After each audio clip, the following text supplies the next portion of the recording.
This is a super important topic today, and one that is discussed more and more and more, because if you've lost weight on Ozempic, Wegovy, Manjaro, and you're coming off it and you're worried about what happens when you do, this is the video I wish somebody had shown one of my clients before she started, or somebody who goes on it watches, because it's very, very important. The medication doesn't typically fail people.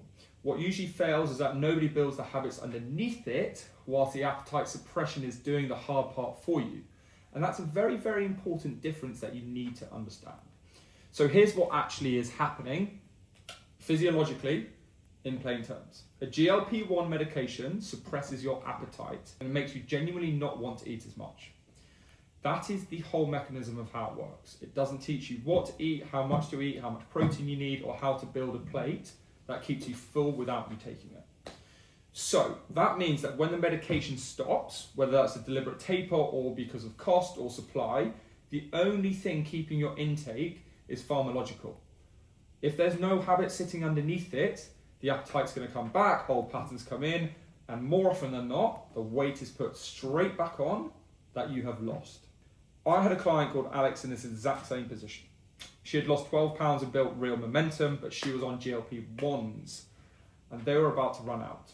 The cost had jumped around $500 a month because of an insurance change, and she genuinely couldn't afford that. This wasn't a hypothetical. She had a proper deadline for when the appetite suppression was going to disappear, whether she was ready for it or not. And she understandably was terrified of all that weight coming straight back on. So here's what actually needs to be in place whilst you are still on that medication. Not before it, not after it. Protein first eating. Really important. Most under-prioritized thing for anybody on a GLP-1, because appetite suppression makes it genuinely harder to eat enough protein because you're going to feel full before you get to your targets, right? Protein is what preserves muscle and keeps you satisfied and satiated once the medication's appetite effects have faded. Second is strength training, and strength training consistently whilst you're still on it. This matters a lot more than most people on GLP-1s actually understand, because GLP-1s accelerate fat loss, yes, but also muscle loss alongside it. And if you're not actively working to protect it, it's just going to go, right? And muscle is a huge part of what keeps your metabolism where it needs to be long after you stop that medication, let alone for the health benefits, osteoporosis, general walking around in life, right? That's also why people look gaunt who are on it, because they haven't done that. The third is structured tracking. Not forever, but for long enough that you actually know your numbers without relying on that appetite suppressor, right? A mistake I see constantly with people, and obviously it's completely understandable, is that they stop abruptly and they go back to their old habits. They go straight back to normal eating with zero adjustment. Because if your appetite has been suppressed for so long, it's normal that it's going to come back hard and fast. It's going to be confusing if you've got no plan, and then suddenly you're going to put the old weight back on. It feels like you're in the old cycle, which is genuinely frightening for anybody who's fought so hard to lose that weight in the first place. And you don't want to go back to the start. So here is a realistic way that I actually want you to structure that transition month by month. While you're still on vacation, and ideally 2 to 3 months before you plan to stop, that's when you're going to build these habits.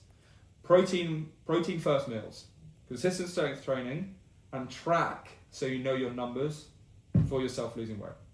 In the month that you're tapering or stopping, hold the same habits steady rather than try and change everything else at the same time. This is not the month to try that.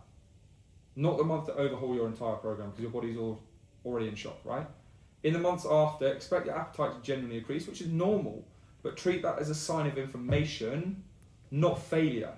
Nothing's going wrong. The medication effects are wearing off, and that's exactly why we have those habits in the first place, for you to be able to counteract it and understand where you are. If you're already off and you're seeing some of the weight gain right now, don't panic. Don't go to extreme dieting. Don't overhaul everything.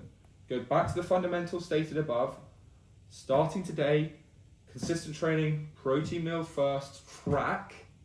Your body's going to respond in the same way as it did in those appetite suppressants if you're in that deficit, right? Medication accelerates fat loss. It doesn't change the way your body loses fat. And I also want to be clear about something else. This video isn't about bashing GLP-1s or whether they're a good decision or a bad decision. Quite frankly, that's between you and your doctor and where you're at health-wise. It's about what has to be put in place alongside them for the results to last so you can live a healthy life. Because GLP-1s are never meant to be there for your entire life. They're only meant to accelerate it for a portion of time so you can get back to living normally with this weight loss and live a better quality of life.